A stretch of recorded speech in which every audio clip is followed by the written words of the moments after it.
Y inicio en 3, 2, 1, al aire. ¿Puedo grabar yo también? ¿Sí? Está al aire ya. Estamos en el aire, José. Correcto. Ahí están ingresando la gente. José, acá me dice que tengo que pedir permiso para grabar. ¿Usted me da permiso?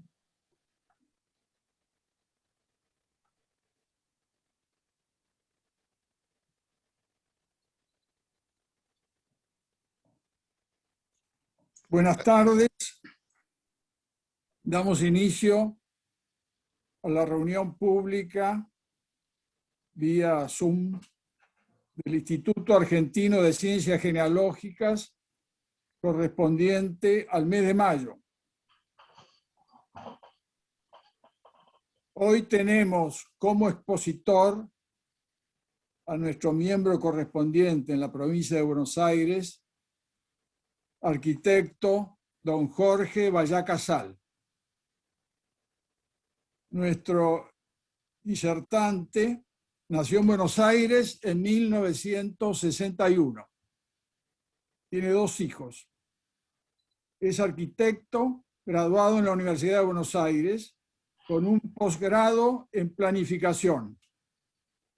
Forma parte de la comisión directiva de la Sociedad de Horticultura, miembro de número del Instituto Histórico Municipal de San Isidro y del Comité Científico Internacional de Jardines Históricos. Ha publicado libros, notas y dictado conferencias sobre temas de patrimonio de paisaje. Ha sido profesor universitario en la Facultad de Arquitectura y en la carrera universitaria de Diseño del Paisaje. Durante 19 años integró como socio el estudio Taís Vallá Casal. Desde hace 9 años dirige su propio estudio. Es cultor de las artes y de la historia. Se ha dedicado a la recuperación histórica de varios jardines patrimoniales, entre ellos los palacios Bosch Alvear, Errázuriz y Noel, en Buenos Aires, la Quinta Presidencial de Olivos y también las quintas Purredón, Bécaro Varela y Villocampo en San Isidro. Es cofundador de la Tribu Verde, una comunidad de paisajistas dedicada a la difusión del paisaje y el patrimonio. Desde 2006 es miembro correspondiente por la provincia de Buenos Aires de nuestro Instituto Argentino de Ciencias Genealógicas. Ha publicado Los Vallá en el boletín de nuestro instituto y el trabajo Los Leguizamón de Catamarca, últimos señores del mayorazgo de Gualfín, en la revista Genealogía Familiar.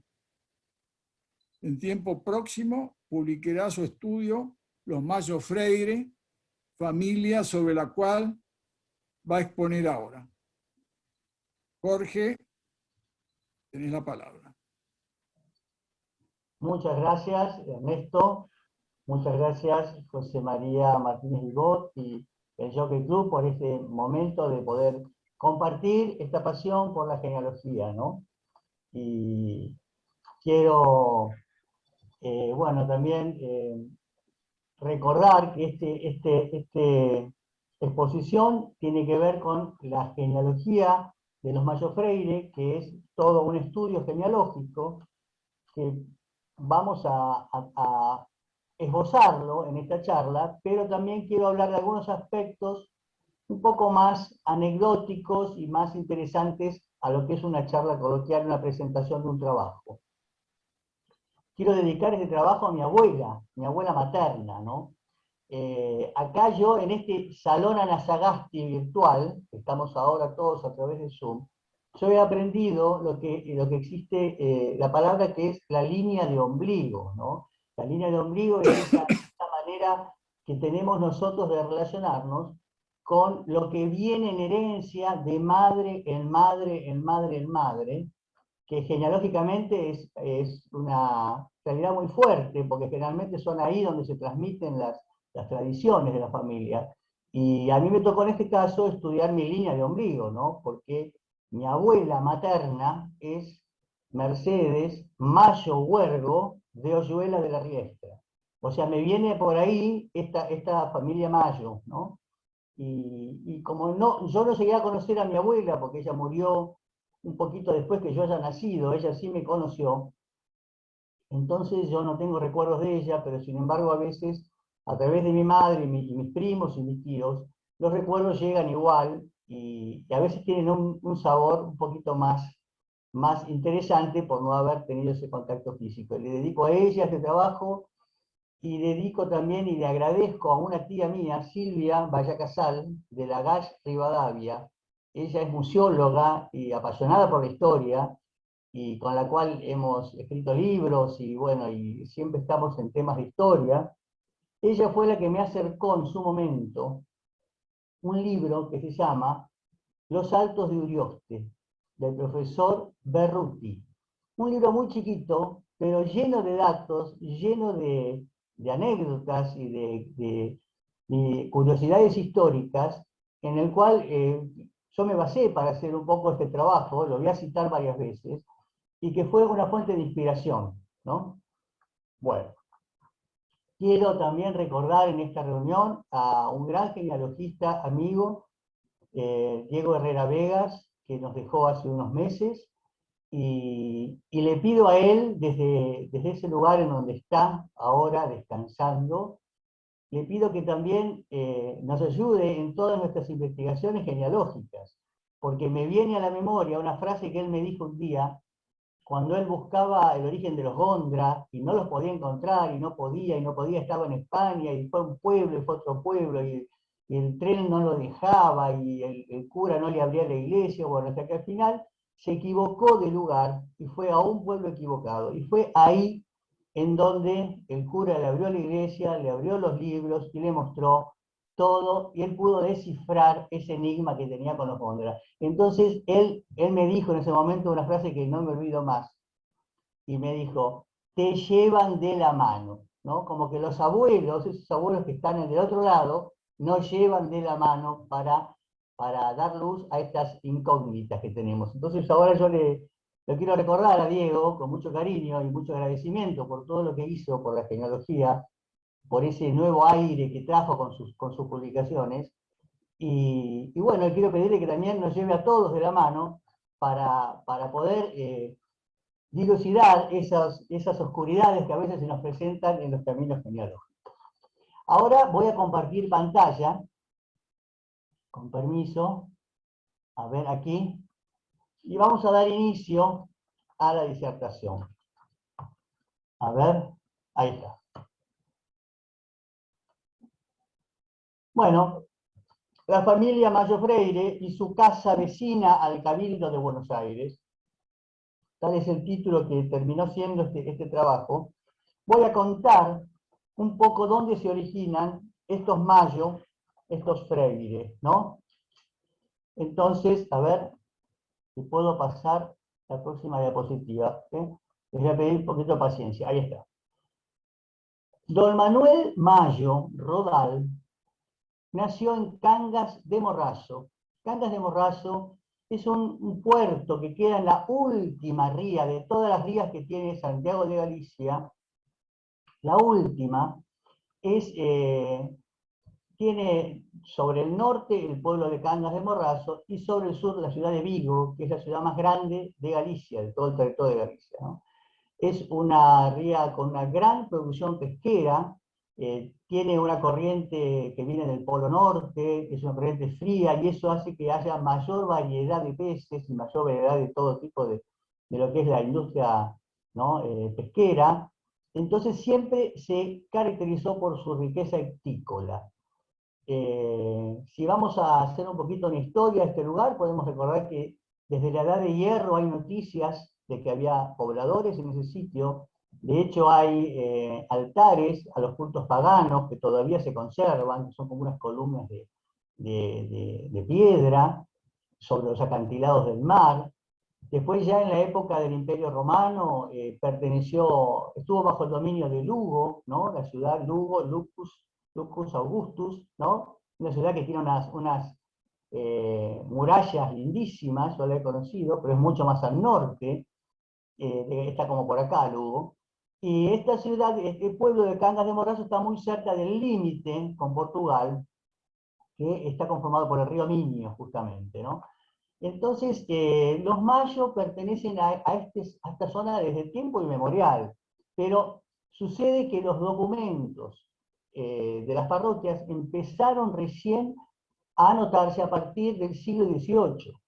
Hay algunos en el siglo XVII donde podemos ubicar los mayos, pero hay muchos lagunas en donde no podemos unir una rama con otra. Entonces, bueno, yo llegué a través de un genealogista gallego que se llama Jaime Barreiro Santos, que me ayudó muchísimo, que me conectó justamente José María Martínez Legot, y este genealogista tiene un sitio que se llama Genealogiando.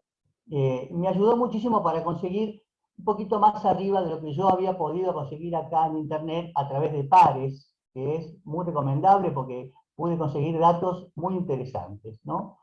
Pares, recordemos que es como todos los archivos españoles que están en internet, ¿no? Bueno, Manuel Mayo Rodal nació en este lugar, se crió acá, su familia también. Durante la época medieval, estas tierras pertenecían todas al arzobispado de Santiago de Compostela y a los nobles. Entonces, las familias un poco se peleaban para heredar esos mayorazgos que muchas veces eran instituidos por sacerdotes, ¿no? Recordemos que el pueblo Cangas de Morrazo se empezó a nombrar en el 1160, el rey Fernando II fue el que le otorgó un reconocimiento, y también reconoció muchos pueblos de todo el Camino de Santiago, de los distintos caminos de Santiago. Y ese reconocimiento, junto con también la bula que él consiguió para que se declarara año jubilar a todo día 21 de julio que cayera en domingo, todo eso generó un auge en todos los pueblos que estaban vecinos al Camino de Santiago. Y a partir de ahí empieza Cangas de Morrazo a figurar más en los documentos. Vamos a ver si puedo mostrar. Acá Cangas tiene una colegiata, recordemos que colegiata es esta iglesia, que era como una sede arzobispal, pero sin obispo, ¿no? Una sede episcopal sin obispo, una iglesia muy importante del siglo XVI. Podemos ver también los cruceros, que son todos los jalones del Camino de Santiago, ¿no? Estas columnas con un Cristo crucificado arriba. Y ahí se ve también un poco la geografía, que es siempre costa marina, con bosques de pinos y robles y grandes acantilados. Aquí José María Martínez Legot, que también está emparentado, su mujer, con la familia Mayo, ya vamos a ver cómo. Me alcanzó este documento interesante de cómo se pleiteaban los derechos a esos mayorazgos y a esas, no me acuerdo exactamente el término jurídico correcto, porque no era un mayorazgo, pero era, bueno, unos derechos a poder usufructuar las tierras, ¿no? Y en este caso pasaron como 9 generaciones y había 3 pleiteantes abajo, ¿no? Uno de ellos hijo de una Mayo Rodal, ¿no? Que esa familia se instaló después en Argentina, ya vamos a ver más adelante. Bueno, sucintamente quiero contarles un poquito algunos datos, ¿no? Algunos datos son: Manuel Mayo Rodal nació en Cangas en 1785 y llegó a Río de la Plata a fines del 18. Él era hijo de un señor Carlos Mayo Giraldes y de una señora Rodal Budiño. Yo acá pongo un poco su genealogía, pero para mostrar que entre ellos había también muchos casamientos en la familia. Eran muy pocos habitantes en Cangas y todos se casaban. Entonces podemos ver que un bisabuelo por el parte de su madre, o sea, por los Budiño, se llamaba Francisco Budiño Mayo, ¿no? A su vez, él llega acá, inmediatamente traba relación con otro paisano de Galicia, Ignacio Freire, y se hace socio de Ignacio Freire en el negocio de géneros. Suponemos que tanto Freire como Mayo provenían de familias de pescadores. Sabemos que los Mayo tenían lanchas de pesca y dornas de pesca, y, o sea que eran gente que se dedicaba a recoger justamente los frutos de mar, y venían acá y cambiaban, no eran pescadores, primero porque nosotros acá no teníamos esa industria, y segundo porque también el hecho de llegar al Río de la Plata les daba la posibilidad de ejercer otros oficios, ¿no? Los dos instalaron un negocio de géneros, y Mayo se casó con la hija de su socio, Juana Freire Aréchaga. Y acá es interesante saber que Juana Freire Aréchaga, hija de este gallego que había instalado la tienda, era hija también de un chileno y de una chilena, era hija de Rafael Aréchaga Romero, que era un chileno que murió acá en Buenos Aires, y de Josefa Pavés y Sacer, que era chilena también. Pero Rafael Aréchaga también tenía tienda de géneros. Y Freire lo sucede, en la sucesión se queda él con la tienda de su suegro. Y es una realidad que también va a suceder con Mayo, que cuando muere Freire, Mayo se queda y continúa con la tienda de Freire. No pude averiguar mucho más sobre los antepasados de los Aréchaga Pavés, es una deuda que tengo, pero sí pude averiguar bastante a través de este genealogista gallego Jaime Barreiro Santos, sobre los antepasados de Freire, ¿no? Para ubicar un poco este casamiento de Mayo con Juana Freire. Y ahí vemos que los Freire vienen de la familia tan antigua en Galicia, ¿no? Los Freire de Andrade, de los cuales hay muchas ramas en Argentina instaladas antes del siglo XVIII, y también están relacionados con los de la Rúa. Vemos acá que Ignacio Freire era nieto paterno de Manuel Amaro Freire da Rúa, y los de la Rúa también son Freire allá, ¿no? Ellos son de un pueblo muy cercano a Cangas de Morrazo. Bueno, como no sabemos mucho de Manuel Mayo, porque no hay escritos documentos sobre él, más que algunas cosas en su juicio sucesorio, vamos a hablar un poquito de Ignacio Freire, ¿no? No tenemos el retrato de Ignacio Freire, pero sí nos dejó esto que es la bóveda en la Recoleta, en la sección 14, muy cerca de la entrada, entrando, girando hacia la izquierda, donde esta bóveda es del año 1831, cuando él murió. Realmente es monumental para lo que son las bóvedas de esa época de la Recoleta, ¿no? Y tiene un panteón abajo donde él está enterrado. Vamos a leer lo que nos dice Berruti sobre Ignacio Freire. Dice que Ignacio Freire se trasladó a Buenos Aires y que el 7 de enero de 1801 contrajo matrimonio con Rafaela Aréchaga. Por otra parte, Rafaela era chilena, había nacido en 1784, y dice, su padre poseía una tienda en Buenos Aires, a la cual en 1796 fue tasada y fue recibida por Ignacio Freire, de manos de su suegra. Al contraer nupcias, Ignacio Freire no poseía fortuna, sino una fe inquebrantable en el trabajo y en el esfuerzo personal. Desde su juventud se dedicó al negocio de géneros, logrando adquirir una sólida fortuna económica en 3 décadas. En 1804, a los 27 años, compró a Simón Rejas la parte que le correspondía de una finca situada en la calle de las Torres, actual Rivadavia. Allí, en esos cuartos, Ignacio Freire estableció una tienda. Fue importantísima la actividad comercial desarrollada por Ignacio Freire, especialmente en el interior del país, Córdoba, Tucumán, Rosario. De hecho, él muere en Rosario en un viaje de negocios. Con sus esfuerzos pudo adquirir varias propiedades en Buenos Aires. Bueno, acá vemos por otro lado que, según consta en el expediente sucesorio de Ignacio Freire, se liquidó la sociedad comercial que él tenía con Manuel Mayo, y Mayo recibió esta finca que Freire había comprado en 1801, Y ahí Mayo continuó con su negocio hasta 1842, lo que fue que murió. Bueno. Vamos a ver algunas relaciones entre suegro y yerno, ¿no? Ambos eran gallegos, casados con porteñas. Ambos eran socios en el negocio de géneros. Ambos lucharon en la defensa de Buenos Aires en 1807 en el Tercio de Gallegos. Y acá yo encontré en un libro muy interesante, El Tercio de Gallegos, de Guillermo Vázquez, que dice esto.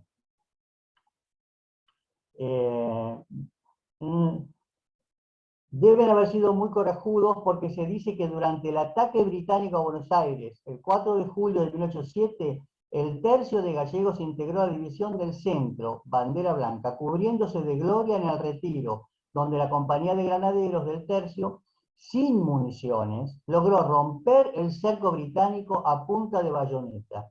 También actuaron valerosamente en la toma de la iglesia Santo Domingo, donde el comandante inglés Crawford depuso sus armas frente a los gallegos. Entonces, después vemos que ahí están en los listados de los soldados, los dos pertenecían a una compañía diferente, pero dentro del Tercio, y los dos resultaron heridos, y de hecho Mayo resultó herido gravemente de una pierna, ¿no? Acá, para resumir, podemos decir que ambos casaron a algunas de sus hijas con españoles, que es una cosa muy común, incluso con parientes de España que venían después. Otros no, se casaron con bien criollos, vamos a ver ahora. Y bueno, Manuel continuó con la tienda hasta, o sea, Freire abrió la tienda en 1804. Manuel heredó esa tienda en el 31 y la conservó hasta su muerte en el 44. O sea que la tienda tuvo muchos años, si contamos desde que la puso Arecha, ¿no? Ya a fines del 18. El inventario que levantó Patricio Peralta Ramos da cuenta de infinidad de géneros, ropa, muchos chalecos rojo punzó, eso es muy llamativo, ¿no? Plena época de Rosas, 1844, una guitarra fina y otras prendas, ¿no? Mayo dejó dos casas en Buenos Aires, una es la tienda esta que había recibido, en la calle Federación, y otra en la calle Rivadavia, 79, 81, 83, enfrente de. Y dejó un campo en Arrecife con 3.000 cabezas de ganado, vacuno, 200 yeguarizos y 300 ganados. Manuel Mayo. Ahora vamos a ver por arriba, simplemente voy a enumerar para que tengamos idea de cuál es la genealogía que está desarrollada en el trabajo. Los hijos de Manuel Mayo y de Juana Freire Arechaga fueron 16. Muchos murieron infantes, que no tenemos las partidas, no pude corroborarlo, pero sí pude darme cuenta porque tengo las partidas de bautismo, pero no figuran ni en el juicio sucesorio de Manuel Mayo, ni en el de Juana Freire. Entonces, Juan Carlos, no, suponemos que murió joven. María Dolores es la que se casó con el cordobés Nicolás Vázquez Maceda Saráchaga, y de ahí descienden muchísimas familias cordobesas que firmaron Maceda Mayo y Garzón Maceda Mayo, que terminó siendo Garzón Maceda, ¿no? O sea que el Garzón Maceda ya existía el apellido, pero al casarse con una Maceda Mayo, vuelve a repetirse el apellido Maceda como doble apellido, ¿no? Ahí vienen los Garzón Maceda Gusetti, los Protosofos Garzón Maceda más en la actualidad, los Garzón Maceda Planfrías, Garzón Maceda Bocos, Ilmas Garzón Maceda, Arce, Arce Monsegur, Rivera Rea Arce, bueno, una familia muy larga por el lado de Dolores Mayo Freire. María Eugenia, no tenemos datos, suponemos que murió joven. Joaquina Mayo Freire casó con su primo, un español que se llamaba José Villarino Mayo. Acá vemos cómo se repite, de vuelta vuelven a casarse con españoles, las hijas de un español y de una porteña, ¿no? Y de ahí descienden los Villarino Mayo Mayo. Hay una mujer que no pude seguir el rastro genealógico para abajo. Rosa Eusebia, no tenemos datos. Ignacia tampoco, suponemos que murieron de niñas. Tomasa, la otra que se casó, se vuelve a casar con su cuñado, José Villarino Mayo, una vez que murió su hermana Joaquina. Y ahí sí descienden los Oaje Villarino, que se instalaron en Santa Fe, porque Villarino tenía estancia en Zavala, y esa familia Villarino Mayo, de Tomasa Dolores, sí prolongó descendencia, y uno de ellos, digamos, dejó en herencia al gobierno de Santa Fe, a la universidad, un campo de 100 hectáreas para que sea un arboretum y una escuela técnica que hoy día es el Parque Villarino. Y hay placas que lo reconocen y lo recuerdan. Ascensión Mayo Freire volvió a casarse con otro español, José Soaje Villarino. Y que si vamos para arriba, estos Soaje eran Rodal, estos Villarino eran Mayo. O sea, era español que se casa con esta porteña, hija de un español, ¿no? De ahí descienden los Soaje Mayo. Ellos se instalaron en Dolores, tenían almacén de ramos generales, y habían hecho una gran fortuna. Y un hermano de José Soaje Villarino, un hermano de él, es un gran benefactor, vino también a Argentina, no tuvo descendencia, tuvo estancias enormes en la zona de Deró y también en Dolores, y había hecho tanta fortuna que decidió ser un benefactor de su pueblo Cangas. Y en Cangas entonces se reconstruyó el mercado de abasto que se había destruido con la tormenta, y donó hospitales. Acá en Argentina fue también un gran benefactor de hospitales. Entonces en Cangas tiene su estatua y sus calles allá, ¿no? Digamos, cuñado de Asunción Mayo Freire. Bueno, de Manuela no tenemos datos. Manuel José, abogado, se había radicado en La Habana, finalmente regresó y tuvo dos casamientos, uno con Edelmira Rosas Pillol, de la cual tuvo hijos, y otro con Dolores Zaval, y se instaló en Corrientes, en la ciudad de Corrientes, y de ahí descienden los Mayo Rosas, los Mayo Zaval, y toda la rama Madariaga Mayo, ¿no? Aguirre Madariaga, Fernández Madariaga, después hay unos Mayo Gómez, Flores Mayo, y ahí pude llegar a través de unos árboles genealógicos modernos a completar bastante esta descendencia de Manuel José Mayo Freire, que vendría a ser el primer hijo varón que tuvo descendencia de esta familia. Bueno. Después viene mi tatarabuelo, Apolinario Ignacio, que yo nunca supe que se llamaba Apolinario, siempre era Ignacio, pero en los documentos figura con este nombre. Él casó con Magdalena García. Vamos a ver un poquitito más adelante, cuando muestre fotos, la historia de los García, de estos García Ludueña, pero de ahí descienden todos los Mayo García, Mayo Huergo, que se instalaron en La Plata. Voy a contar por qué razones políticas tuvieron que obligatoriamente emigrar a La Plata.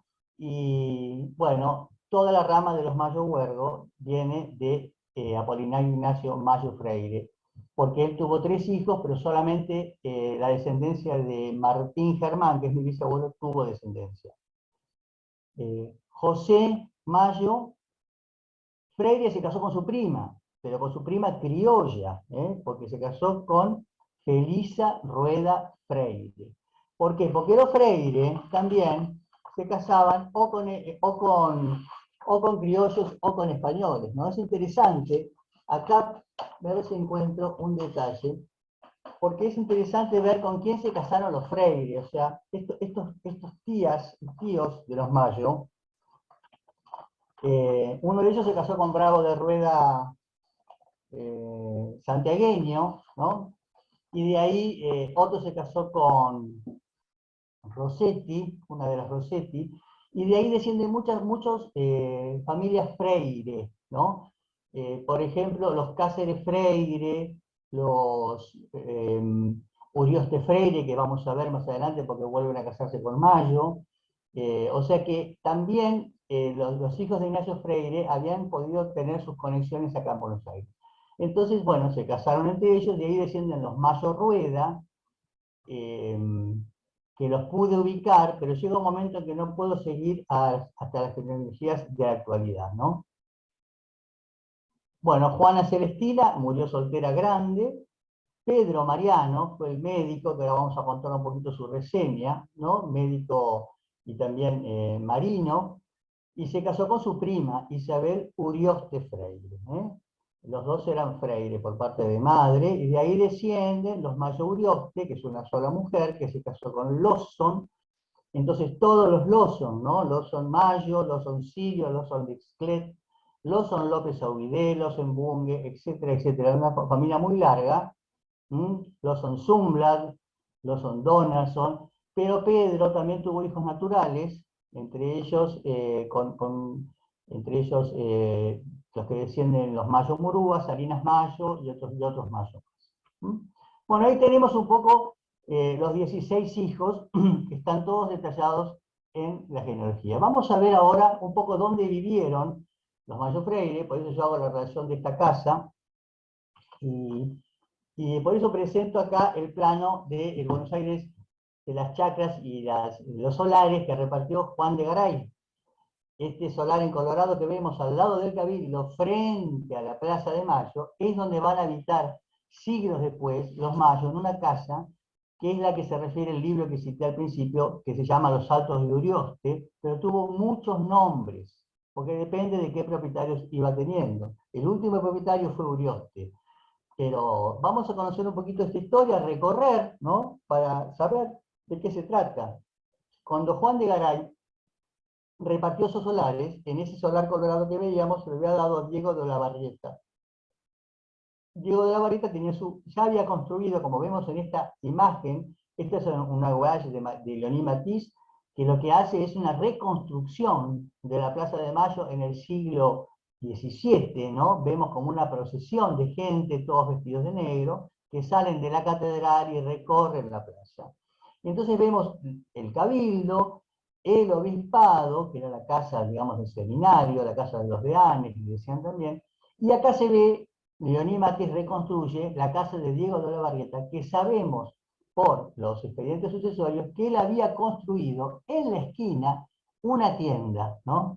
Eso es muy importante, y que después los próximos propietarios que fueron pasando a distintas familias, ahora se las voy a ir nombrando, porque son todas familias relacionadas con Buenos Aires, muy interesante, porque pasó a los Garro y Arechaga, después por herencia a los Pozos Silva, los Palma Lobatón, los Saavedra. A lo largo del tiempo estas familias construyeron un salón también, un salón, o sea, una tienda y un salón son del siglo XVI, construidas en adobe. En el siglo XVII se habrán reforzado. Bueno, sabemos que las construcciones en Buenos Aires no eran, digamos, muy firmes, porque acá en Buenos Aires no había piedra para construir, escasamente había madera. Entonces eran construcciones realmente hechas de barro, ¿no? Con el correr del tiempo, estas construcciones, y para entender un poquito de qué vamos a hablar, van a aparecer estas tres casas, ¿no? El Cabildo, la Casa de los Deanes, lo que se llamó después Altos de Riglos, que es esta blanca, y lo que fue los Altos de Freire, Altos de Mayo o Altos de Urioste, que a veces se conoce con estos nombres en los documentos. Esta es una litografía de Pellegrini, de Carlos Enrique Pellegrini, de Charles Henri Pellegrini, en 1831, en donde nos muestra la catedral, ya con su pórtico levantado diseñado por el enigmático personaje Pierre Benoit, posible hijo de María Antonieta, o sea, el famoso Luis XVII, con el Próspero Catelén. Pero lo interesante es que acá vemos una casita en la esquina, que es la casa de 3 pisos, y vemos otra casa al lado, que es una casa de 2 pisos, y la casa de los Deanes.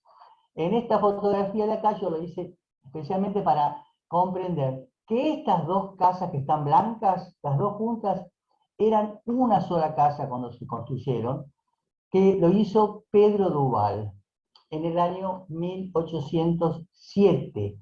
Él compró esta casa a los Saavedra, ¿no? La casa original que venía de Olavarrieta, ¿no? Se la compró a los Saavedra, que eran los últimos herederos, y construyó sobre la esquina, la tienda original de Olavarrieta, construyó esta casa de esquina que tenía una planta baja y 2 pisos. Por eso es que se dice que es la única casa de 3 pisos en Buenos Aires, que en realidad la planta baja era muy baja de baja, pero sin embargo tenía 3 pisos. Y sobre el salón, que había originalmente en planta baja, contiguo a la tienda, él construyó un piso más arriba y era una sola unidad de casa. Duval tenía esa construcción. Pedro Duval era un comerciante francés, se dedicaba al comercio de esclavos. Lo encontramos en 1801, cuando en Buenos Aires hubo una subestada que destruyó el puerto y no se podía entrar ni salir. Él pidió permiso para comerciar desde Ensenada, desde el puerto de Ensenada, desde donde es hoy el Fuerte Barragán, ¿no? Y sabemos que era una personalidad muy influyente, que tenía, bueno, un buen poder económico y que hizo esta especie como de alarde de su poder al construir estas casas de 2 pisos frente a esta plaza todavía virreinal de Buenos Aires. Con el correr del tiempo, en 1825, la tienda, que es esta esquina de acá con sus 2 pisos, fue comprada por Ignacio Freire a Pedro Duval directamente. Entonces Ignacio Freire instaló con su familia allí. Por eso los Mayo, de los 16 hijos, 11 nacieron en esta casa. Y la casa de al lado es muy interesante, y voy a leerlo acá, lo que dice Barruti, porque, a ver, él lo explica muy bien. Terminó siendo la casa de Riglos, ¿no? La terminó comprando Riglos, y yo quisiera leer esta parte que dice Barruti. Los Altos de Riglos, la casa de planta baja y un piso con balcón corrido y azotea, que es la que estamos viendo, que dice Altos de Riglos, ¿no? Dice, esta vivienda permaneció en manos de Duval hasta 1818. O sea, Freire compra en el 25 esta casa, pero Duval ya había vendido esta en el 18. Momento en que el Congreso General Constituyente acordó comprar la casa para donarla al general San Martín en mérito de las victorias logradas y por los servicios prestados a la patria. La casa fue recibida por Remedios de Escalada en 1819. Dicen que la arreglaron, incluso que hubo que hacerle arreglos porque estaba un poco abandonada. Pero finalmente el Libertador decidió retirarse del país y la casa fue vendida recién en 1833 al importante vecino de Buenos Aires, Miguel Riglos, que hizo de su casa un verdadero salón de la época y de su balcón un palco privilegiado sobre la Plaza de Mayo. A partir de 1833, esta porción de la casa se llamó Altos de Riglos. Y acá, que vemos este balcón, y que ahora voy a mostrarles unas fotos de la evolución de este paisaje urbano a través del tiempo, me gustaría traer unas palabras de Pastor Obligado, que en tradiciones argentinas, él me trae ahora les voy a mostrar, a ver, a Dolores Vallá, que vendría a ser una tía tatarabuela mía, ¿no? Y él dice, hablando del balcón de Riglos, a ese balcón asomaron todas las modas, hasta los inolvidables rulos yacanos de las elegantes señoras Almagro, Quesada, Bonavía, Laite, Pineda, divisándose en lo alto la puntita del pie del antiguo Cintaco, sobre Tontillo Miriñaque o las 12 enaguas anteriores a este, que enfermaron por su peso y ajustadísima cinturita de avispa a más de una currucaca, la Maldonado y Dolores Vallá, víctimas del corsé. Toda variedad de modas se ha exhibido en tan preferente salón.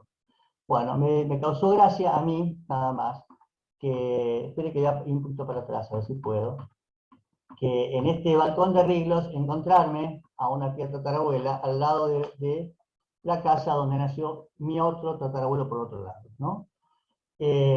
Aquí vemos distintas imágenes, vamos a ir recorriendo un poquito los Altos de Freire, los Altos de Riglos. Esta es también una litografía de Pellegrini de 1841, eso, en las fiestas mayas, vemos el peristilo de la catedral sin la escultura de Le Bourdieu y sin los capiteles todavía, ¿no? Acá vemos también muy linda gouache de Leonie Matisse, ambientada en la época federal, en donde vemos la casa de los 3 pisos, de la casa de Altos de Freire, con su característico esquinero en quebracho, ¿no? Una columna de quebracho para que se abran las puertas de la tienda y el balcón de Riglos al lado. Fijémonos todavía cómo la arquitectura colonial de Buenos Aires se conservaba en la época de Rosas. Este es otro guay de Leoní Matiz, donde se ve la recoba, se ve acá muy bien la casa de Altos de Freire, y se ve que esta mujer estaba muy bien documentada, porque aquí, al costado de la casa de Altos, vemos un techo de tejas, con unas puertitas que son todos unos cuartos de alquiler que había mandado construir Saavedra, el último heredero, antes de que la comprara Lugar. Eso lo vamos a ver en los planos. Acá se ve clarísimamente las tres casas, los altos de crisol al fondo del cabildo que avanza sobre la línea de fachada, la casa de los Deanes, que tenía todavía un pórtico barroco, que ya vamos a ver que va a desaparecer y se va a modernizar esta fachada, el famoso balcón de Riglos, con gente ahí que era como el palco de la Plaza de Mayo, y la casa de Freire, de Mayo o de Urioste, en donde podemos ver abajo la fábrica de sombreros, que sabemos que existía, y al lado esta puertita con un cartel que era la joyería suiza, la joyería más importante, más chic de Buenos Aires de la época federal. Los Freire tenían, está escrito eso en las, ¿cómo se llama?, en las sucesiones, incluso en el libro de Berruti, que se entraba a la casa esta por Rivadavia, ahora vamos a ver la puerta, por una escalera, se accedía a un salón que quedaba todo sobre Plaza de Mayo, y tanto en este piso como en los pisos superiores tenía 5 dormitorios, un baño y una cocina y un patio. Y a su vez se podía seguir accediendo por escaleras hasta esta reja de acá, que tenía un mirador. Eso lo vamos a ir viendo en fotos posteriores. Este es el catastro Beer, es un francés que vino a la Argentina a dibujar, se escribe Beare, vino a dibujar todos los parcelas de la ciudad, porque Buenos Aires no tenía ordenado el sistema, digamos, parcelario, y es interesantísimo este catastro, es realmente una fuente enorme de datos, porque él dibujaba hasta los árboles y los distintos tipos de jardines. Yo lo uso mucho para cuando tengo que hacer investigación sobre jardines. Acá vemos lo que es Casa de Justicia, el Cabildo. Vemos como la recoba del Cabildo avanza sobre la vereda, ¿no?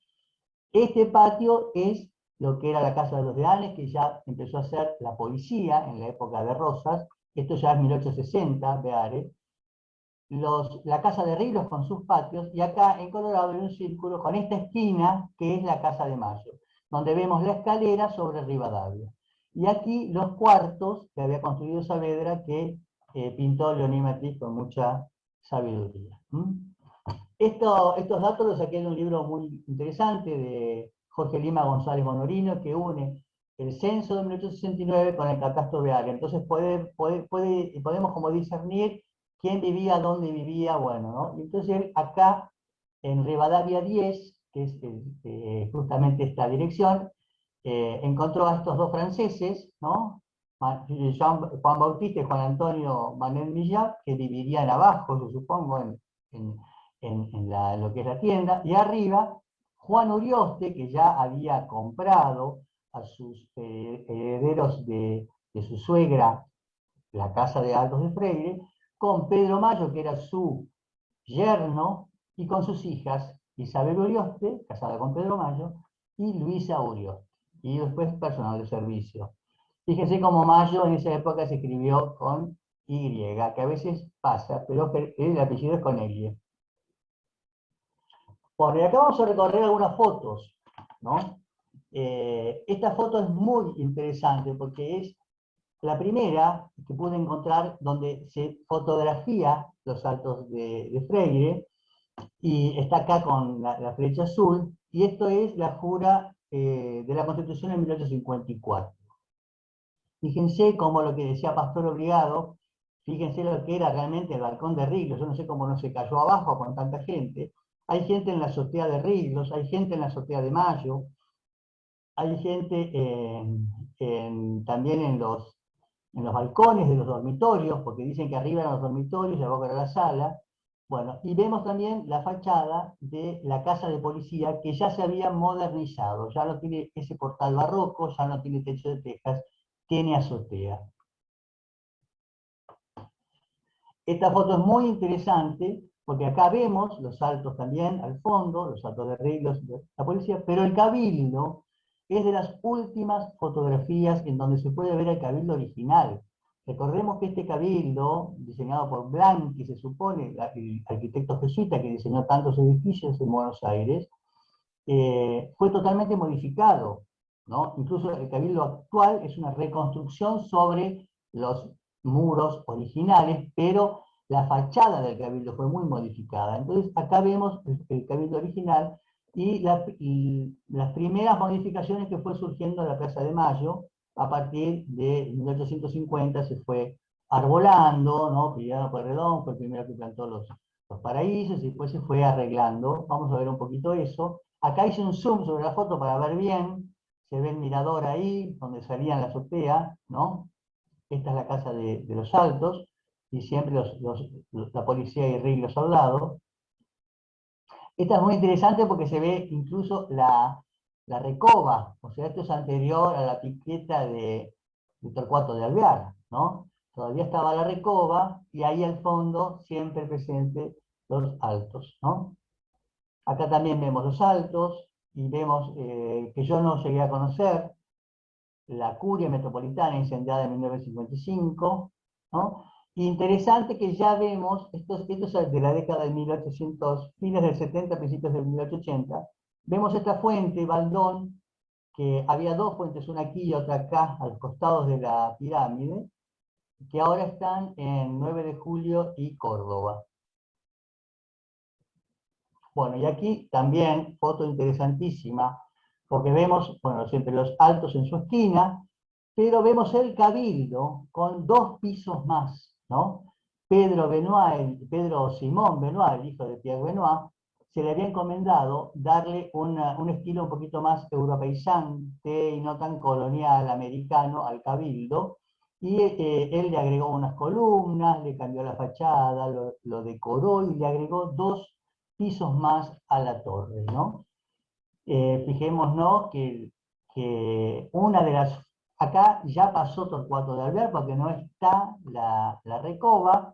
Una de las fuentes pasó a la otra plaza, y acá vemos esta estatua de Belgrano muy linda, hecha por un escultor argentino que estudió en Francia y vivió siempre en Francia, Santa Coloma, que hoy día está mirando en el eje de la Avenida de Mayo, y en este momento estaba colocada así de costado, ¿no? Como paralela al Cabildo. Es interesante ver que la Plaza de Mayo estaba toda bordeada de palmeras, y ahora vamos a ver en otra foto. Todas estas de acá son todas palmeras, y bueno, siempre yo pongo que los Altos de Freire y Ríos fueron como los testigos de estos cambios, ¿no? Acá se ven las palmeras de la Plaza de Mayo, y se ven los balcones de los dormitorios de los Altos. Y esta ya es una imagen bastante parecida a la actualidad, porque aquí ya se ve la Avenida de Mayo, así que esto es después de 1890, y el diseño de Taís, ya Taís había caído a la Argentina. Vamos a ver de la mano del ingeniero Huergo, que le debemos a él que esté Taís acá con nosotros. Eso vamos a ver cuando hablemos un poquito de los Huergo. Taís hizo este diseño, cambió las palmeras, puso los plátanos actuales y colocó estas palmeras chiquitas, que son las mismas palmeras que están ahora. Las palmeras son de 1896. Estas fuentes fueron después trasladadas, la pirámide se trasladó al centro, ¿no? Yo creo que fue para 1910 aproximadamente que se trasladó. Y sí, fue para después del 10, porque para el 10 hubo muchos premios y concursos para ver qué se hacía con la plaza, incluso proponían hacer grandes monumentos justo en este lugar donde está ahora la pirámide. Y ahí subsiste la casa, fíjense, al lado de Ríos y al lado del Palacio Municipal, gigante palacio que hicieron, en 1896 ya estaba hecho, muy criticado este reloj en esa época, si uno ve las crónicas, porque dicen que es un reloj que había costado carísimo y que desde la calle nadie podía ver la hora que era, de lo alto que estaba y lo metido que estaba dentro. Y acá quiero mostrar esta torrecita, que esta es la torre de San Nicolás de Bari. antes de que sea demolida en Corrientes y Carlos Pellegrini. Otra foto de época también, esto es para un 9 de julio, en donde se había hecho una especie de gazebo, llamémoslo, no sé, como de construcción morisca, y toda la decoración de iluminado a gas, y siempre la casa. Y acá vemos cómo el cabildo, que acá se ve bien, el cabildo le tuvo que tirar todas las torres porque corría riesgo de que se demoliera, ¿no? Se derrumbara. Entonces tuvieron que demoler las torres para evitar un peligro. Y el cabildo fue así cambiando su fisonomía hasta después de la década del 40, donde tomó características actuales, ¿no? Esto ya hace en 1900, vemos los altos ahí al fondo, son fotos del Archivo General de la Nación, dice que es el regreso de un presidente desde un Tedeum, este es el presidente, podría ser Roca, y no lo pude ver, no lo pude identificar bien, pero vemos como Plaza de Mayo ya también tiene otras fachadas más modernizadas, lo que era el Teatro Colón antiguo, ahora ya es una fachada más al estilo francés. La casa persiste y va a persistir hasta 1911, en que se la compra la municipalidad para continuar su palacio, y continúa como si fuera simétricamente este mismo palacio hasta acá. Y se abre la avenida Diagonal Norte, Roque de Sáenz Peña. Esta es la última foto que encontré, con la casa, y se ve que ya los Altos de Ríos ya tenían carteles, ya no sé si la gente ya viviría ya en esta época, ¿no? Bueno, me gustaría contar que en el censo de 1827 dice esto, quienes residían en los Altos de Freire. Dice Ignacio Freire, todavía no se había muerto, ¿no? Rafael Aréchaga, Juana Freire de Mayo, tenía 26 años, Manuel Mayo tenía 40 años, era bastante más grande que su mujer, y después sus hijos, Carlos Mayo de 8, Dolores Mayo de 7, Joaquina Mayo de 3, Rosa Mayo de 1. O sea que estos son los hijos Mayo que vivían en el 27, ¿no? 2 años después de que compró la casa Freire, y todos los demás Mayo Freire nacieron en esta casa, ¿no? Que fueron los hijos restantes de los 16. A su vez vivían Saturnina Freire, 23 años, María Freire de 9, Juana Gualberta Freire, que va a ser la prima que después se casa con Pedro Mayo, tenía 7 años, después personal de servicio, Águeda Leguizamón, Carmen Núñez, otras negras llamadas Freire, Encarnación Freire, Parda Mendocina, Rufina Freire, negra, nacida en Buenos Aires. Bueno,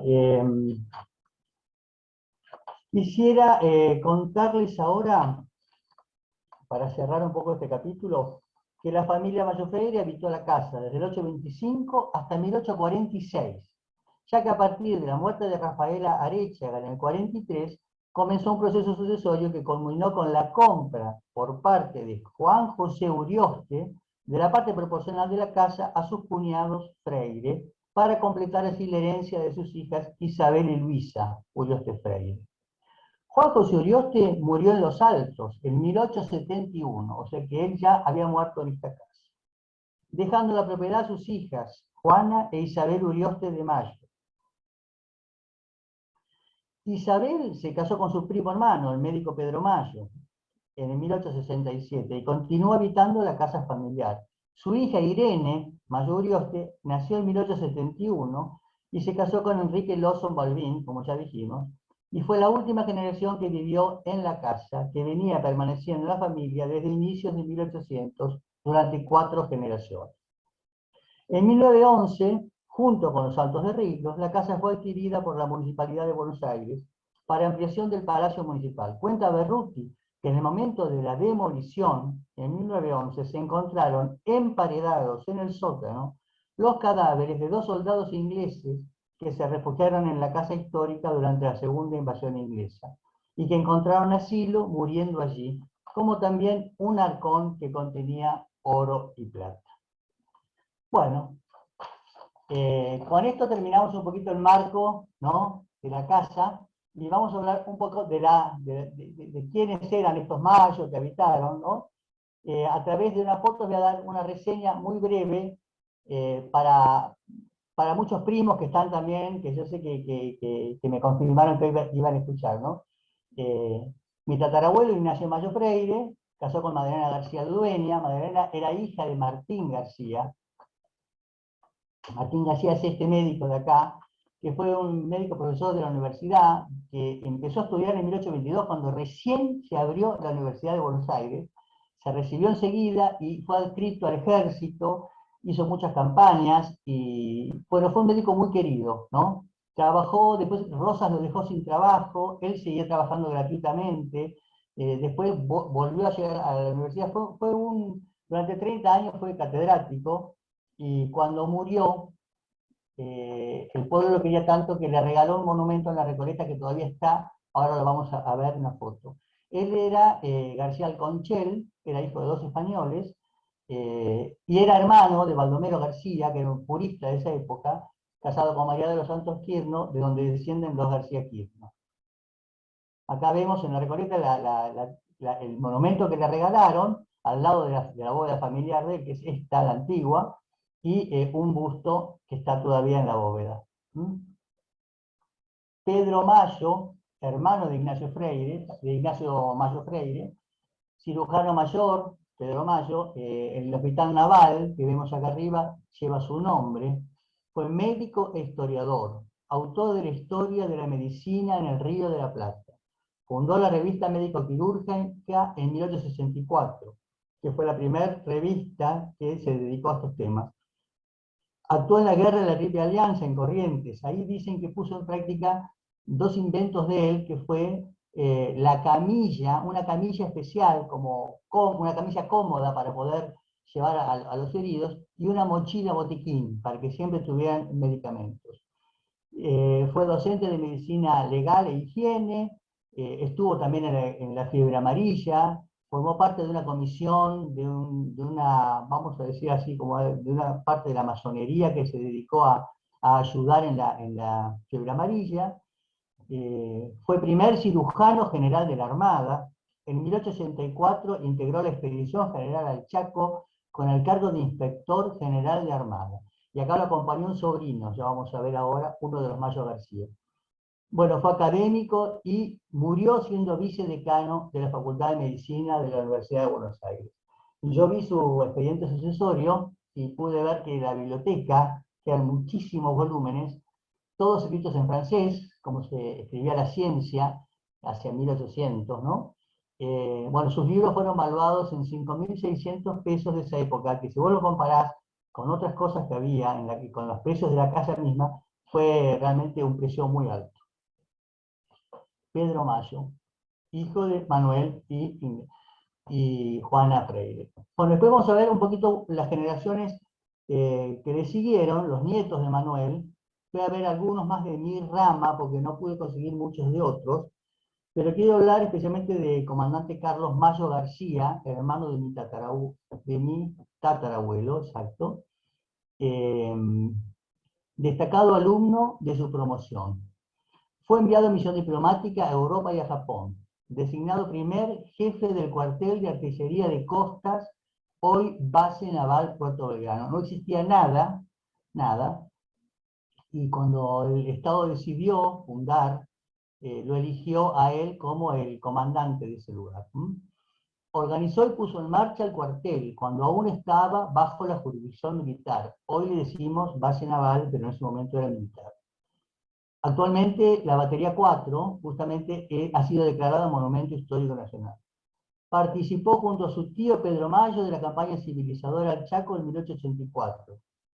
Fue cruelmente asesinado por un subordinado el 11 de mayo de 1900. Mañana van a ser 121 años. Este hecho fue recibido con estupor en Buenos Aires. Hay notas en revistas y diarios del momento. Fue enterrado en la bóveda Freire con honores y se le concedió una pensión a su madre viuda. A raíz de su asesinato ha surgido en Punta Alta la leyenda del capitán sin cabeza. que es algo popular, ¿no?, en la gente.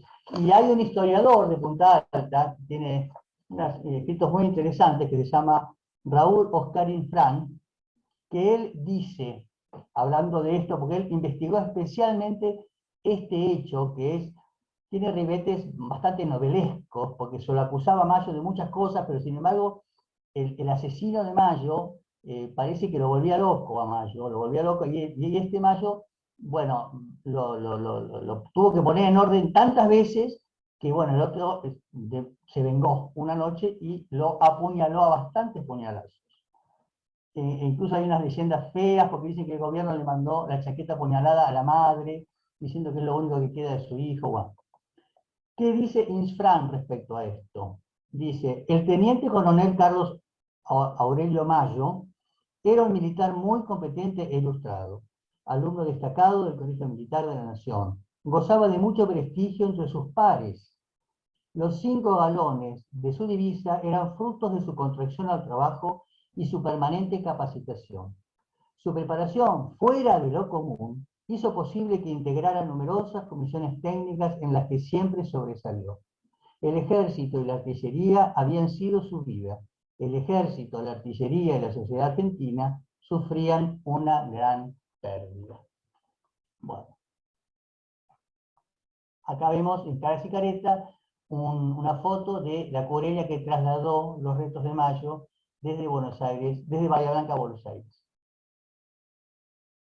Bueno, un hermano de este militar fue mi bisabuelo, Martín Germán Mayo García, que se casó con Mercedes Huergo Olivera. Acá vemos un retrato de Harry Solon, este retratista norteamericano que estuvo en Buenos Aires, retratando varios personajes de nuestra sociedad.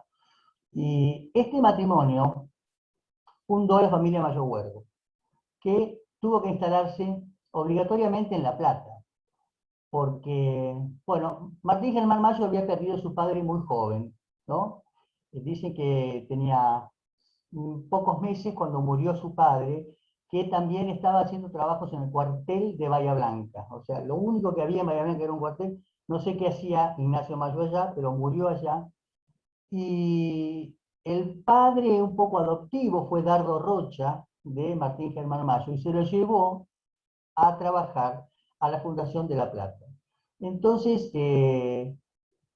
Dardo Rocha estaba muy preocupado porque toda la gente que iba a trabajar a La Plata, especialmente los funcionarios, volvían a Buenos Aires en el tren que iba y volvía durante el día. Entonces, hizo una ley que obligó a todos los funcionarios a vivir y a habitar permanentemente en la ciudad.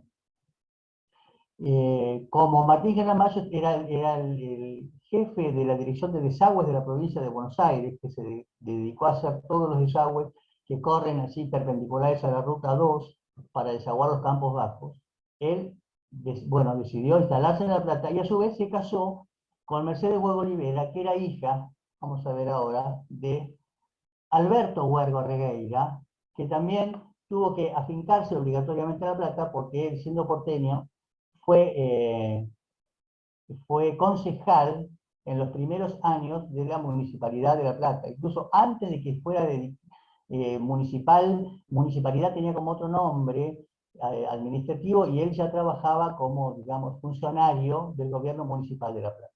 Entonces, Alberto Huergo Regueira con Mercedes Olivera Topar, ambos porteños, terminaron afincándose en La Plata, y su hija, entonces, Mercedes Huergo Olivera, casóse con Martín Germán Mayo, formaron la familia Mayo Huergo de 8 hijos, y el casamiento, nos queda esta participación, ¿no?, de Alberto Huergo, que participa, el casamiento de su hija en septiembre de 1889, y fíjense acá abajo que hay un cartel que dice: tren expreso de Central sale a las 7:15 p.m., regresa a la 1:30 a.m.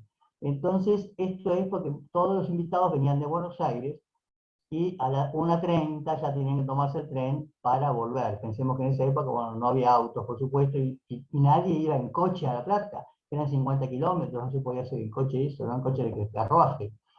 Es interesante ver que ellos se casan un 21 de septiembre de 1889 en San Ponciano, y que la ley de registro civil de la provincia de Buenos Aires empezó a regir el 1 de noviembre de 1889, o sea, 2 meses después.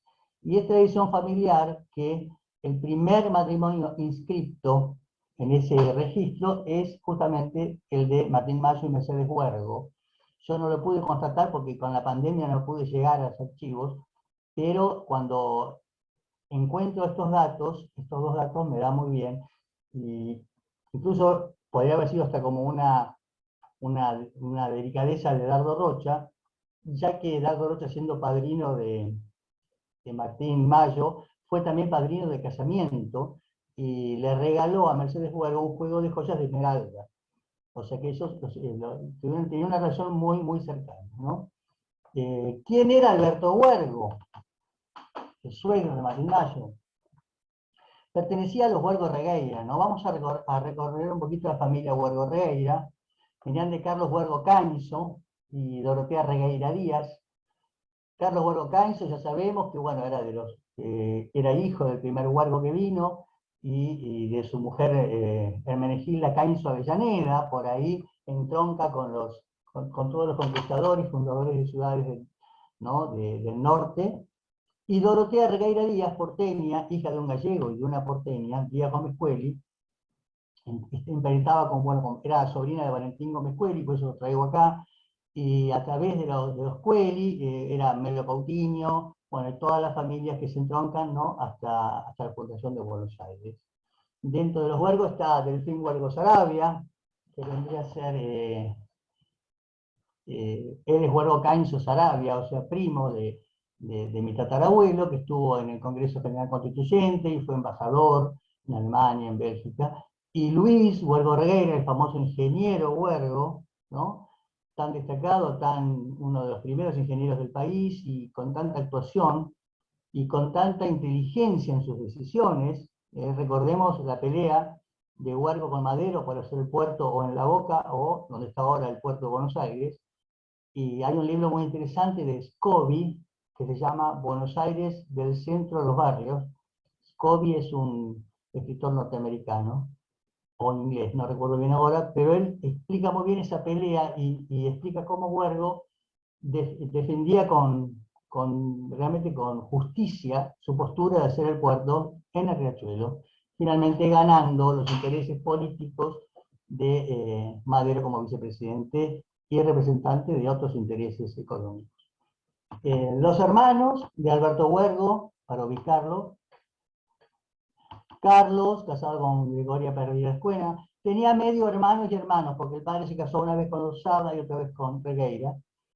Edelmira, también casada con Pedriel, Palemón, con Julián Obrega Míguez, Dalmiro, con Carmen Fernández Ramos, Luis, ingeniero que se casó con una prima, Molina Regueira, y los hijos de Alberto Huergo, ya instalados en La Plata, se casaron, bueno, con Mayo, con Rivara, con Dillon, con Manuel del Carril, de ahí viene Emilio del Carril, que fue canciller mucho tiempo de Argentina, Emilio con Ana Romero y Ernestina Huergo con Pedro Semper. Bueno, vamos cerrando y vamos a ver un poquitito, porque ya estamos un poco en horario, los Mayo Huergo. Tienes más o menos algunas fotos para ubicarlos, y algunos descendientes. El mayor de ellos, Martín, que era ingeniero agrónomo, se casó con Dolores Rodríguez, y salen la familia Mayo Huergo, Mayo Reinal, Korn, bueno, Mayo Huergo Sarmiento. Quiero destacar a Ernesto Mayo, que es escritor y guionista, dramaturgo, ganó muchísimos premios con obras traducidas a varios idiomas, reside entre Buenos Aires y España, hizo muchas novelas, ¿no? Y a Sara Cañarás de Mayo, que se casó con uno de estos Mayos, que es Chani Mayo, que fue una actriz dramática que ganó el premio Estrella del Mar en 1985. Chani murió actualmente. Mis abuelos, Jorge Olluela de la Riestra y Mercedes Mayo Huergo. Bueno, Jorge Olluela de la Riestra es Olluela y Torres, Olluela Negrón, Olluela Caballero, Negrón, o sea, viene por ahí descendemos de la famosa Invila, ¿no? La negra mulata de la cual descienden tantos porteños, ¿no? No me acuerdo el nombre de ella, si era Josefa de la Torre e Invila. Y los de la Riestra, que era su madre, Matilde, era hija de Eustaquio de la Riestra, hermano de Norberto, que fue ministro, y de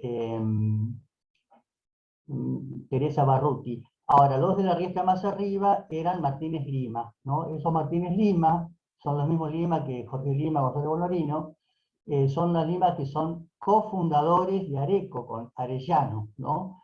Esos Lima son familia muy antigua de la provincia de Buenos Aires. Y por ahí son Sosa, y bueno, podés remontarte hasta algunos linajes puntanos. De este matrimonio venimos nosotros, los Vallacasal, Oyuela, ¿no? Y mis primos, los Cufré Oyuela, los Moreno Tierna, Oyuela, y los Oyuela Fabregat, que son la rama, digamos, de varón de nuestra familia Oyuela.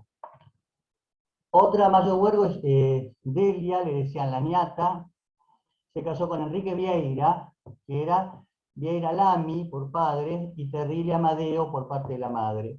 Y ahí por los Vieira Lamy son bien santiagueños, son Suaznávar, bueno, todas esas familias que se entroncan con Santiago del Estero. Y de este matrimonio, bueno, podemos decir que Enrique Vieira fue escribano general de gobierno de la provincia de Buenos Aires, y el gobierno de Perón lo dejó cesante un 24 de diciembre, creo que de 1946, algo así, ¿no? 46 o 45, de la noche a la mañana. Y bueno, él nunca perdió su posición, y de sus hijos vienen las familias Sánchez Iturbe Vieira, que son los Iturbe de Jujuy, ¿no? Del famoso gobernador que lo terminaron matando por falsa traición, ¿no? Bueno, fue un guerrero de la independencia, a su vez, de Iturbe.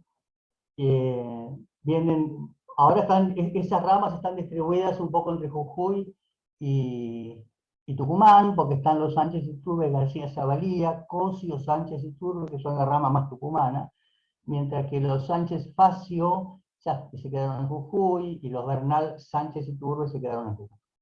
Los Zelagoski, Vieira, que están en La Plata, los Macera, Vieira, que están acá en Buenos Aires, es Delia Vieira, casada con el almirante Emilio Eduardo Macera, los de la Lastra Vieira, que están acá en Buenos Aires, que es familia de la Lastra también santiagueños, y los Vieira Martínez Cámara, que están un poco desperdigados por el mundo, porque son hijos de Enrique Vieira, que fue embajador en Atenas. Entonces ellos, bueno, hay algunos en Buenos Aires, 2, y hay otras chicas que están en Londres y en Francia. Esta es una foto de Augusto Mayo Huergo en su casa de La Plata. Él era fotógrafo, y su hijo me mostró muchas fotos muy interesantes de él, que se hacía como estas poses, y buscaba la luz y los cuadros. Augusto casó con Carmen Rivas Argüello, y los Rivas Argüello es una familia uruguaya, vienen de Heraclio Rivas, que se instaló en La Plata, y en La Plata fue veterinario, fue una personalidad muy importante de la universidad, y bueno, tuvo otras hijas, una de ellas está casada con Durán Iberia, bueno, son las ramas de los Rivas Argüello, ¿no? Pero de Augusto vienen los Mayo Rivas, que ya se sacaron el Huergo y se pusieron Rivas, los Mayo Salas, los Mayo Martínez, ¿no? Agustito Mayo, que todavía vive, primo de mamá, me dio muchos datos de esta rama. Estos son 2 retratos de Harry Solon, también el mismo retratista que pintó este matrimonio, que es otros tíos, Ricardo Mayo Huergo y Perla Pérez Perone. Perla era López Camelo, también era Pérez López Camelo, como vamos a ver de otra cuñada de ellos, Nenena Márquez, que también eran de los Márquez de San Isidro, Márquez López Camelo, eran parientes entre ellas.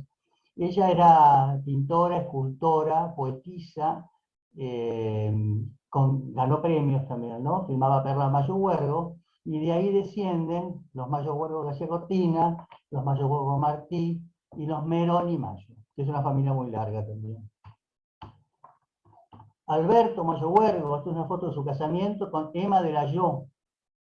Emma de la Yo era hija de un suizo el geógrafo Enrique de Llayó, quiero decir dos palabras, había nacido en Neuchâtel, Suiza, y murió en La Plata, a causa de beber aguas amargas en las sierras del Iguel-Calel, en La Pampa, durante sus expediciones geográficas, porque este hombre era un geógrafo, ¿no? Llegó al país en 1888, se nacionalizó, estudió en Suiza, en la Sorbonne y en el Museo de Historia Natural de París. Fue geógrafo, director de la sección cartográfica del Museo de La Plata, encargado de demarcar los límites entre Argentina y Chile, autor de la cuestión de límites argentino-chilena, con especial consideración de la Patagonia.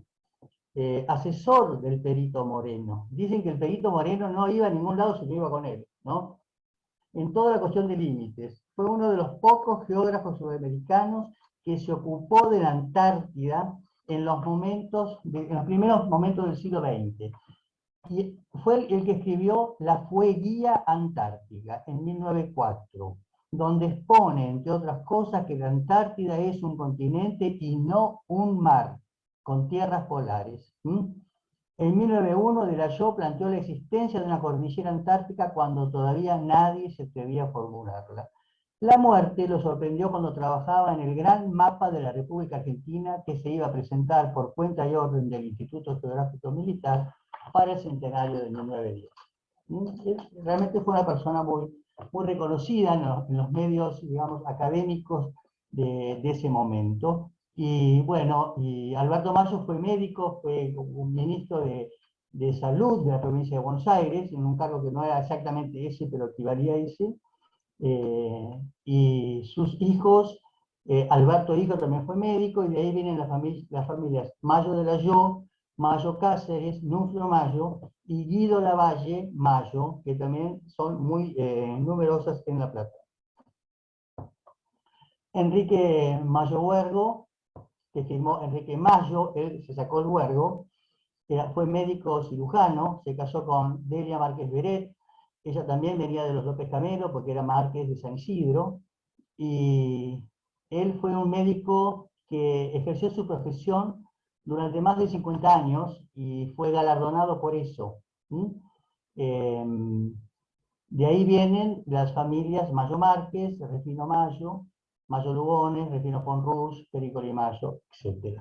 Y aquí, que terminamos con los Mayo Huergo, quiero agradecerle a José María Martínez Vivot, que me hizo llegar una sorpresa muy linda para cerrar esta presentación, y me hizo conocer que una hermana de este primer Mayo que vino, Manuel Mayo Rodal, había tenido un hijo allá en España.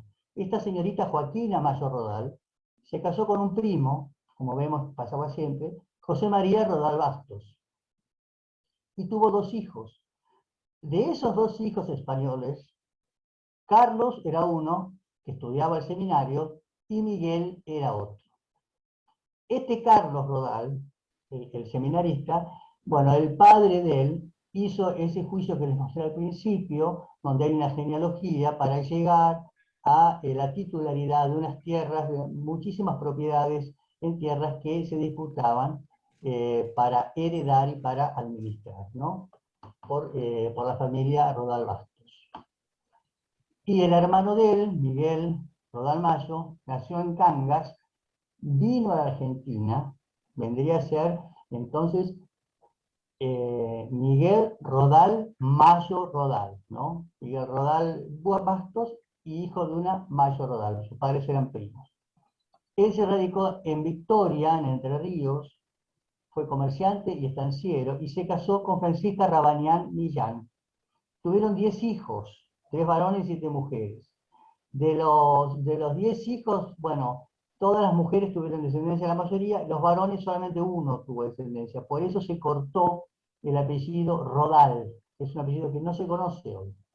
Pero sí continuó por líneas de mujer en los Acebal Rodal, Acebal Núñez, Reyardo Acebal, Miura Reyardo, Acebal Sichero, Aguirre Zabal Acebal, Martínez Bebo Aguirre Zabala, Milber Acebal, Rivero y Hornos Acebal, Arias Acebal, Rodal Acebal.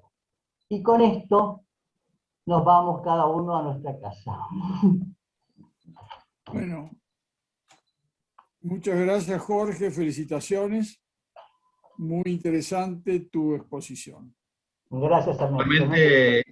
Igualmente, Jorge, felicitaciones. Realmente muy interesante, muy buena tu exposición. Te felicito. Muy movida, muy ágil. Muy bien. Gracias.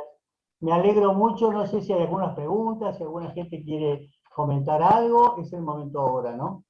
Creo que está muy concurrida la... Exactamente. Sí. Bueno. Sí. Y sería bueno que quienes interesados formulen alguna pregunta que quieran. Ahí Emma Teresa Aguirre Coelho de Elizalde quiere preguntar. Adelante con la pregunta. A ver, Emma. El micrófono hay que habilitarlo. Emma, sacate el micrófono. Ya le habilité el audio, pero tiene el micrófono desactivado. Emma, tenés que desactivar tu micrófono.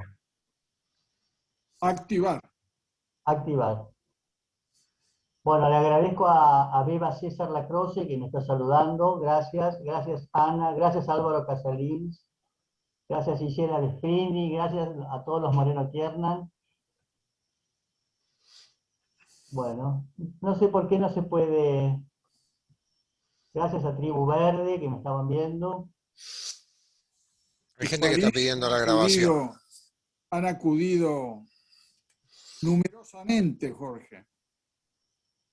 Realmente. Los Freire también, mis primos, los Freire Vallacasal, porque tengo una prima, Victoria Vallacasal Bustamante, que se casó con Ignacio Freire, Joc Peralta Ramos. Tenemos que ver si somos los mismos Freire, pero bueno. Enrique, gracias. Álvaro Luna, Requena, gracias.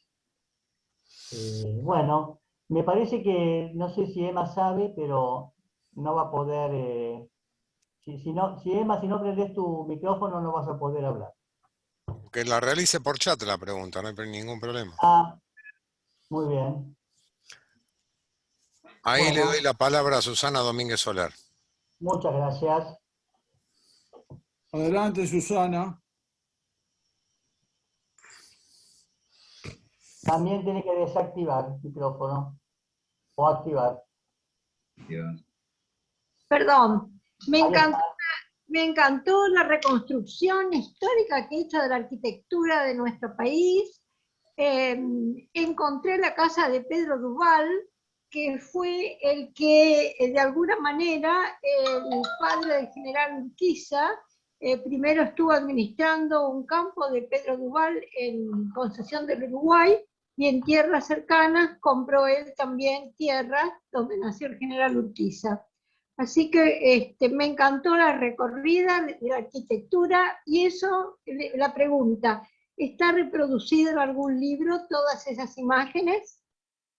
No, no tengo nada hecho en libro, solamente para esta charla, pero cuando terminé el PowerPoint pensé que sería muy lindo hacer un libro con todas las imágenes. Creo que sería una documentación fantástica, porque lo que vemos en los planos y en los censos, usted le ha dado una demostración de cómo eran las casas, que las sabemos, pero no es como usted lo ha representado. Estamos viviendo en el siglo XIX, XVIII, con las construcciones, esa casa de 3 pisos, al lado de la de Duval. Bueno, la verdad que me pareció fantástico. Y aparte, los Freire están entroncados con los Peralta Ramos, porque una Peralta Ramos está casada con un Freire. Y una Vidal Soler también está casada, una Soler Urquiza, con un Freire, con el ingeniero Pedro Vidal Freire. Claro, tengo que averiguar si los Vidal Freire somos de estos también, ¿no? Y te quería decir una cosita más. Hay que estudiar más la historia de Pedro Duval. Es un personaje que no se lo ha estudiado tanto. Sí. Y debe tener bastantes más vericuetos de lo que pensamos, ¿no? La verdad que es algo que es como una deuda pendiente, porque lo tenía así relacionado con la historia del padre de Urquiza, Josep de Urquiza, pero la verdad que no he tenido tiempo para estudiarlo, pero es un personaje que me apasiona. Bueno, queda la invitación, digamos, presentada. Queda como deuda pendiente. Exactamente, para que quiera agarrar la pelota. Gracias, Susana. ¿Era No, catalán o exquisito, francés? realmente espléndido. ¿Cuál? Dice que figura como francés. Figura Ah, como Duval, no Pierre Duval. Pero es enigmático, es un personaje enigmático. ¿Mm? Sí, tenía casa en Buenos Aires, la vi ahora, sabía que tenía casa en Buenos Aires, que era cercano a los Álzaga de Mateo Ramón de Álzaga también, a los de Lía, a los de Lía del lado de Isabel Álzaga de Lía, todas esas estaban muy relacionados a esas familias. Muy bueno. Con respecto a los Freire, yo no dije, pero después había otros Freire de esta rama que están casados con Bustos Morón, con Ramos Mejía, ¿no? Con Gallegos, con Alston, y de ahí viene mucha descendencia Freire también, ¿no? Pero hemos visto que hay freires que son parientes en España, pero no son de esta rama de Ignacio, ¿no? Sí, son apellidos que están a veces repetidos en distintos lugares, pero que no hay ningún punto de conexión. Por lo pronto en Argentina, pero sí posiblemente en España, seguro. no, Freire de Andrade es una familia definida, es decir, habrá otros Freire que por ahí no son de esta familia, pero los Freire de Andrade, vos decías que así era el apellido de estos Freire. Sí, eso me lo confirmó el genealogista gallego Barreiro Santos, que estos freires son freire de Andrade. Pero como no hay Es un documentación, apellido inclusive muy estudiado, los gallegos lo han estudiado, a este linaje de Freire. Una exacto, de Freire de Andrade se radicó en la audiencia de Quito, estamos de los primeros años, es decir, siglo XVI. Ahí le di la palabra a la Escuela Tribu Verde.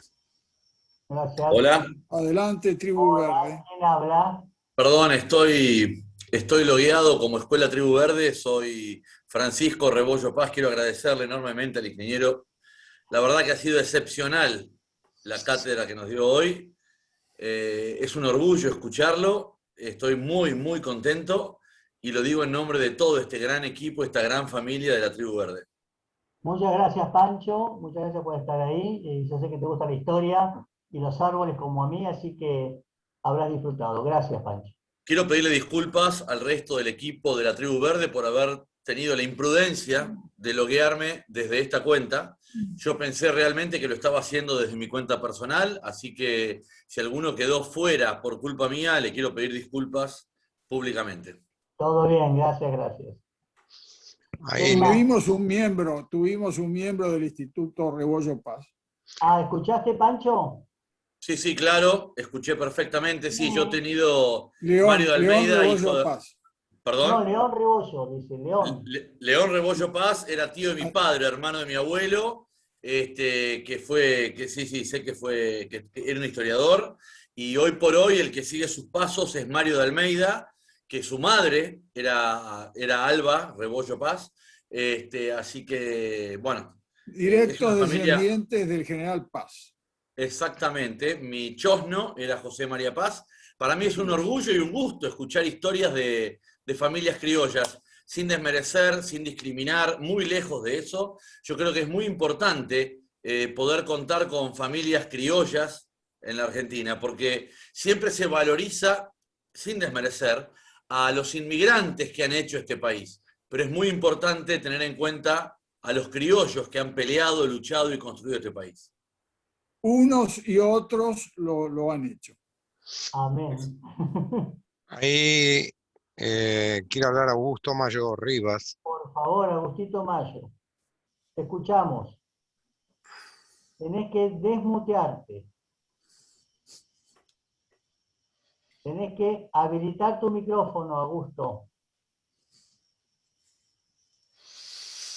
Bueno. Tenés que tocar el micrófono y sacarle la rayita colorada. Con un clic.